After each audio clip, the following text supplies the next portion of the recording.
Hi everyone, in this video we'll walk through a scenario where perhaps we would like to display a certain field or column in a specific NetSuite standard report that might not natively or readily be available to add, right? So for this example, we are taking a look at the inventory activity detail report.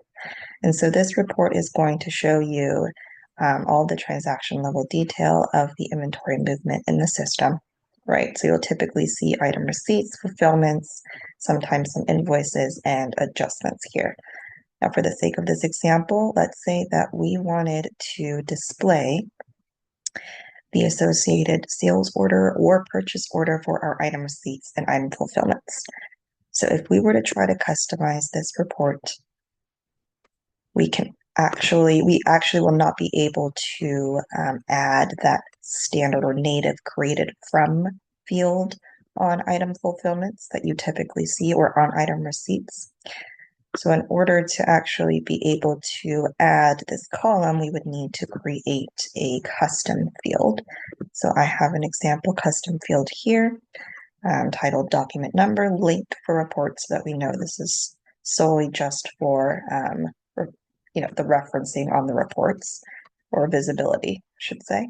So typically an easy way to pull in a default value is to head to the validation and defaulting and then enter the formula of that created from field, right? That is natively in NetSuite.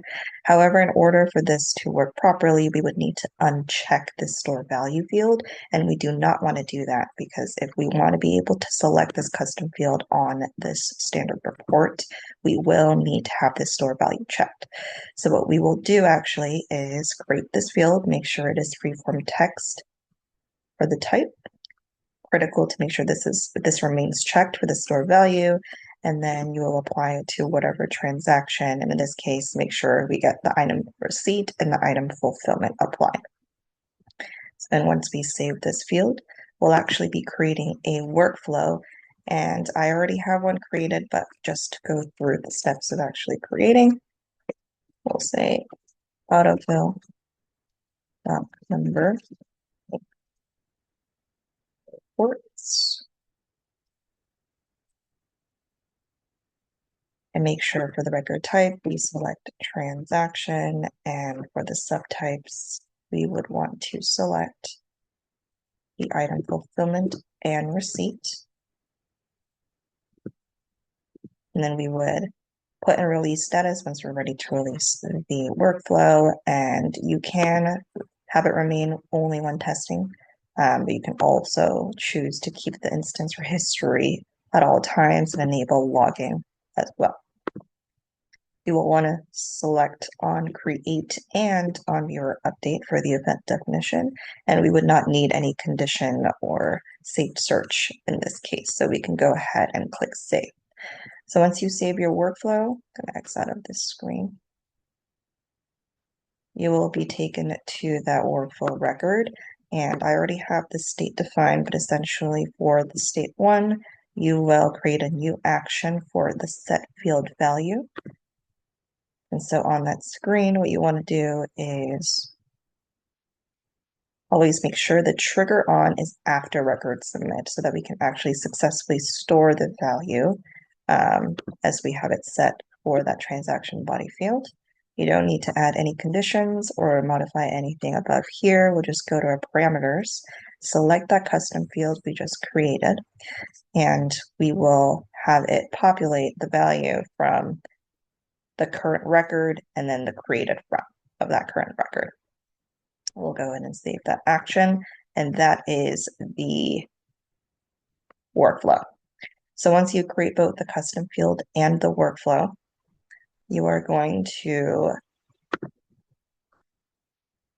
go back to your report. And I created a item fulfillment from an existing sales order just earlier before this call. So you can see that this custom field here has populated upon creation of that reference from the created from right here. So this is going to auto-populate after record submit of creation. However, this workflow is not going to automatically apply to all historical item fulfillments or receipts. So for any historical or existing transactions, we will need to trigger sort of update so that the submit, right, or save function is triggered on those transactions. And so if we go back to our report here, you'll see that all of these are empty even though we have the workflow running because we haven't actually triggered an update to trigger that save or submit function. So we only have this populating, which is the one that we just created for item fulfillment 410. Now, if we want to populate the rest of these historical or existing transactions. So let's say we would want to, we can go as far back as we need. It would be a pretty big CSV import or manual update, right? Depending how far we go back, but let's say we want to just have this update for the month of March. We would need to export the list of whichever transactions, right, that we would like to have this update for. And so I have an example saved search here that is just pulling all the item fulfillments as of for the month of March 2026. This is actually the one we just created, right? But these above do not have that custom field populated. So what you would do is, this is just for the item fulfillments, but of course we can create other searches to export other transactions or go further back in time, right? But we would just export the list of whatever transactions we would like to be updated on that report.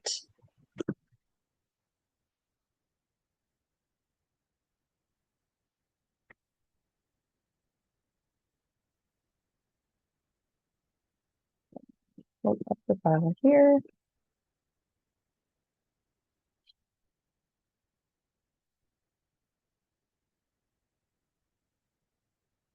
And this is essentially the Excel file that you'll see.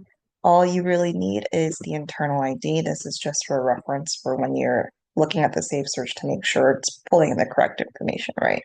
So we can actually remove this on our end technically because we already use that to manually update it, right? Now for these here, I can keep the columns and just not map them or delete them. So all we need is the internal ID. Go back into NetSuite.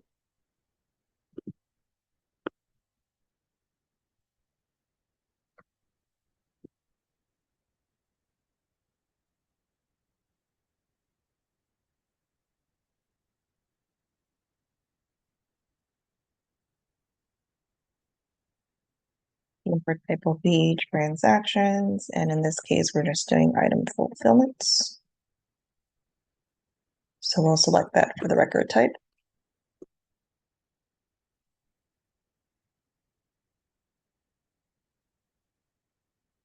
And select our file that we just created here.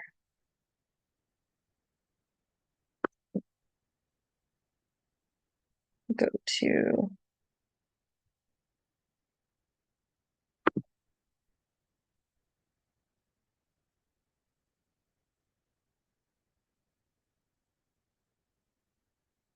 next. Well, what's important is we make sure we just check the update for the data handling. We're just updating the existing records here.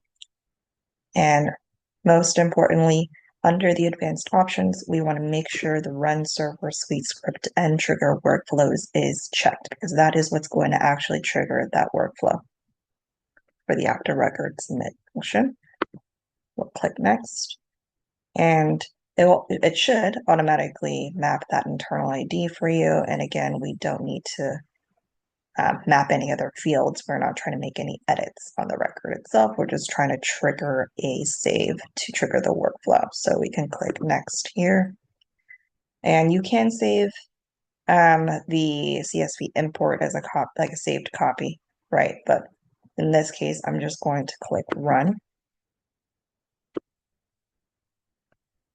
And we'll head to the import job status and check on our progress for the import here.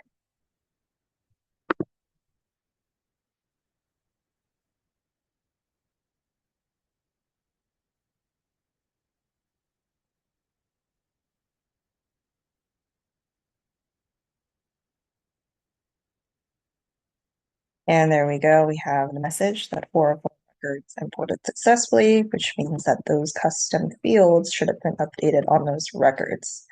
So if we refresh our report, you will see, and looks like this one was actually from vendor return authorization, but for these other ones, you'll see for the fulfillments, we have the sales order transaction link for the created from populating for the rest of the fulfillments in March. So that is essentially a very long-winded way of getting perhaps a non-native